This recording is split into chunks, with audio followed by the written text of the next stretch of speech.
The fourth and final, ang sabi po dito, remembering, repenting, rekindling, ito yung pang-apat. At ito yung pinakamahalaga sa lahat.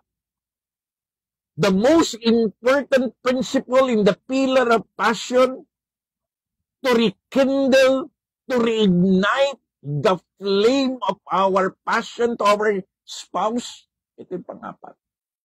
Recommit to God. Hindi natin kaya. Ibigay natin sa Diyos ang ating relasyon. Recommitting our covenant, our vows to God.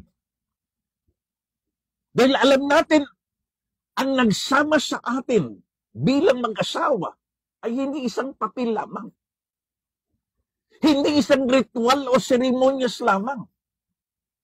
Hindi yung pastor ang totoong nagsama at nag-isa sa atin ay ang ating Diyos. So if we want to reignite the flame of passion in our relationship to our spouses, recommit to God. The enemy will always seek to destroy our marriages. But couples that remain faithful to God and to their vows to God, matapat, matibay, matatag, will stand strong against the temptation and trials of life. Kapatid, kaibigan, huwag nating kalilimutan na ang ating relasyon mag-asawa ay galing sa Diyos. He is the very author and finisher of our marriage. So walang sapat na salapi, pera, yaman, kasikatan, kapangyarihan na pwedeng magbibigay tagumpay sa ating relasyon. Ang pwede lamang magbigay ng tatagtibay sa ating relasyon ay ang ating Diyos na nagbigay ng ating asawa.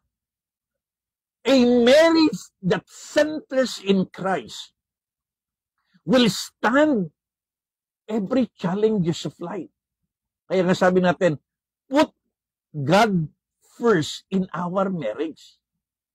Again, take note, a cord of 3 strands is not quickly broken. Kapag sa relasyong mag-asawa ay gumigit na ang Diyos, katulad ng isang lubid na tatluhan ng buhol, walang trials, testing, tribulation, and temptation na pwedeng gumiba dito. So the fourth and final and most important principle in reigniting the fire, the flame of passion, recommit to God. Kaya sa lahat ng mga mag-aasawang nakikinig ngayon, na dumadaan ng matinding problema, maraming pagsubok, ginawa nyo na ang lahat.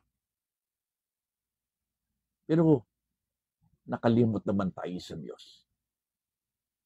Ba't hindi kayo parehong lumapit muli sa Panginoon? At muli niyong ialay at unahin lagi ang Diyos sa inyong relasyon. Amen.